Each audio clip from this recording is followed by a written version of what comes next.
Sang Perawan, Roti Hidup, dan Gerbang Langit. Seringkali kita terjebak dalam pemikiran bahwa iman adalah prasmanan, kita bisa mengambil roti perjamuan, tapi menyingkirkan peran Maria ke gudang bawah tanah. Padahal, dalam desain ilahi, Maria bukan sekadar pemanis sejarah atau figuran yang kebetulan lewat, melainkan prototipe dan jalur distribusi logistik bagi keselamatan jiwa manusia. Jika Anda ingin memahami mengapa gereja begitu teguh mempertahankan dogma-dogma ini, mari kita bedah bagaimana semuanya saling mengunci dan tak terpisahkan. 1. Maria, gerbang fisik sang logistik keselamatan. Sulit membayangkan ada keselamatan tanpa Yesus, dan mustahil ada Yesus secara kemanusiaan tanpa Maria.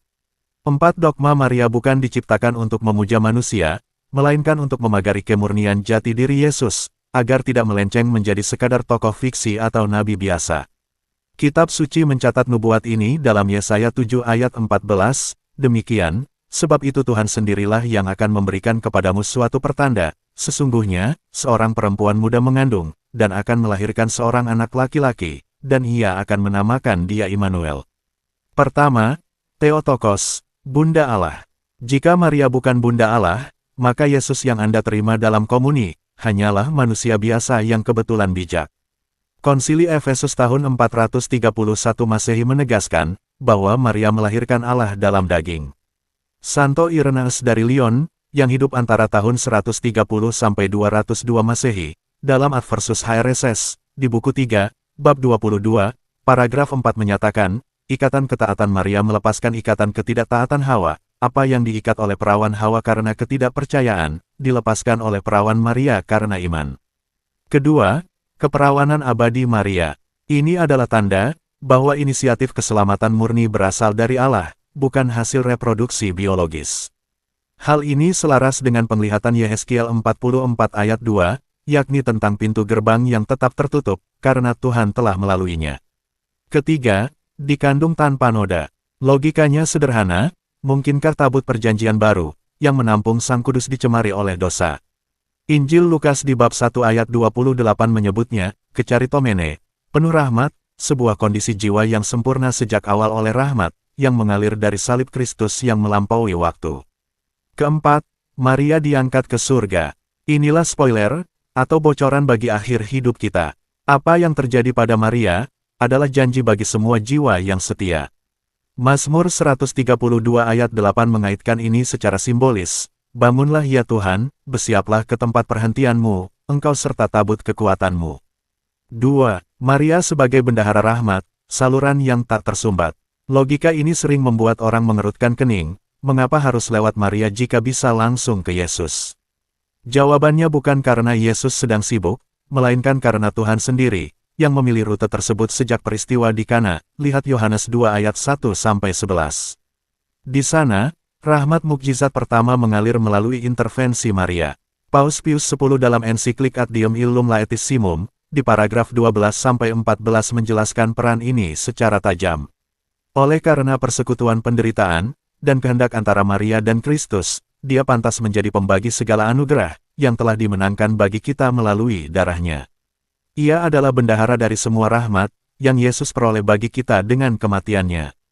Terkait peran ini, Santo Bernardus dari Clairvaux, memberikan penegasan yang sangat mendalam. Tuhan menghendaki, agar kita tidak memiliki apapun, yang tidak melalui tangan Maria. Secara kritis, kutipan ini tidak menyatakan, bahwa Maria adalah sumber rahmat, melainkan leher, yang menghubungkan Kristus sebagai kepala, dengan kita sebagai tubuh. Jika Allah memilih memberikan rahmat terbesar, yaitu Yesus Kristus sendiri ke dunia melalui Maria, maka secara logis dan konsisten, seluruh rahmat turunannya yang berasal dari Kristus, juga mengalir melalui jalur yang sama. Maria adalah akueduk, saluran air besar, yang membawa air kehidupan, dari mata air ilahi kepada manusia. Mengabaikan tangan Maria dalam distribusi rahmat, sama saja dengan menghina cara, yang telah ditetapkan Tuhan sendiri, untuk menjangkau ciptaannya. 3. Ekaristi, kelanjutan inkarnasi dalam rupa roti. Tanpa tubuh yang diambil dari Maria, tidak akan ada ekaristi. Apa yang diletakkan di lidah umat beriman, adalah materi yang berasal dari rahim Maria. Yesus menegaskan dalam Yohanes 6 ayat 51, akulah roti hidup yang telah turun dari sorga.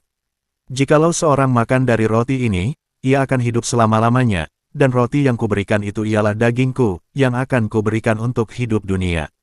Santo Ignatius dari Antiokhia, wafat sekitar tahun 107 Masehi, dalam surat kepada jemaat di Smyrna, di bab 7 ayat 1, memberikan teguran kritis bagi mereka yang menolak realitas ini.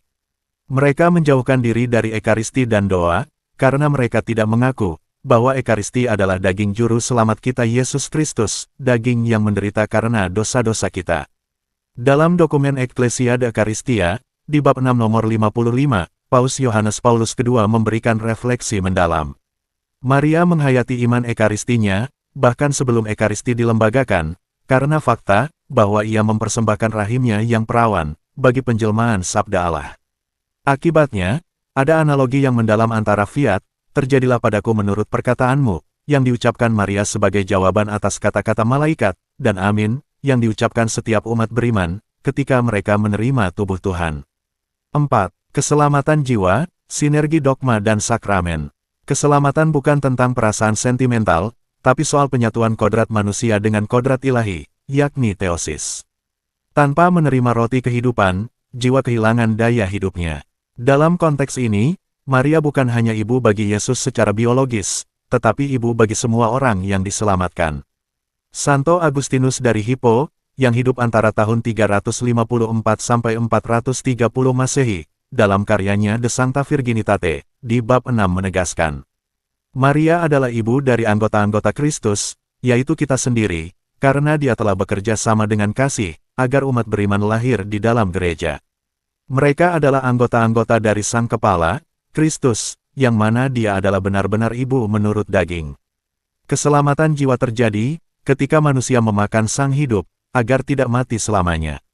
Hal ini secara literal, ditekankan Tuhan Yesus dalam Yohanes 6 ayat 54, barang siapa makan dagingku dan minum darahku, ia mempunyai hidup yang kekal, dan aku akan membangkitkan dia pada akhir zaman. Ekaristi dalam tradisi Bapa Gereja, disebut sebagai Parmakon Athanasias, obat keabadian. Istilah ini dipopulerkan oleh Santo Ignatius dari Antiokhia, untuk menjelaskan bahwa Ekaristi adalah penawar racun dosa, yang memberikan kehidupan kekal. Jika Maria adalah pintu masuk Tuhan ke dunia, maka Ekaristi adalah cara Tuhan, tetap tinggal secara fisik di dalam dunia, dan menyatu dengan jiwa kita. Tanpa asupan Parmakon Athanasias ini, jiwa manusia akan tetap berada dalam kondisi kritis menuju kematian kekal. 5. Sinergi yang tak terpisahkan. Hubungan ini bersifat organis dan sistematis. Maria menyediakan materi, yakni kemanusiaan Kristus. Ekaristi menghadirkan kurban salib secara sakramental, dan keselamatan jiwa adalah tujuan akhir. Seluruh rahmat sakramental ini, sebagaimana dikatakan Santo Bernardus, sampai ke tangan kita, melalui peran ibu yang diberikan Maria di bawah kaki salib. Ini adalah pemenuhan dari Wahyu 12, di mana sang perempuan yang melahirkan anak laki-laki, menjadi pelindung bagi keturunannya yang lain, yakni kita semua, menuju keselamatan. Kesimpulan, memisahkan Maria dari Ekaristi, adalah upaya memotong akar dari bunga yang sedang mekar, tindakan yang tidak masuk akal dan merusak struktur iman. 4. Dogma Maria, berfungsi sebagai pelindung identitas Kristus. Perannya sebagai bendahara rahmat, memastikan bahwa tangan Maria, selalu terbuka untuk menyalurkan apa yang diperoleh putranya bagi kita. Ekaristi menjadi jembatan harian, yang membawa materi tubuh dan darah Kristus, yang dimulai di rahim Maria, ke dalam sel-sel tubuh kita sendiri, sebagai Parmakon Athanasias, obat keabadian. Keselamatan jiwa bukanlah hadiah gratis tanpa proses, melainkan partisipasi aktif dalam kehidupan Kristus, yang jalurnya telah dibuka oleh ketaatan seorang gadis desa di Nazaret. Tanpa Maria, tidak ada inkarnasi. Tanpa inkarnasi, tidak ada Ekaristi. Tanpa Ekaristi, perjalanan jiwa menuju surga akan menjadi perjalanan yang sangat lapar dan kering secara spiritual.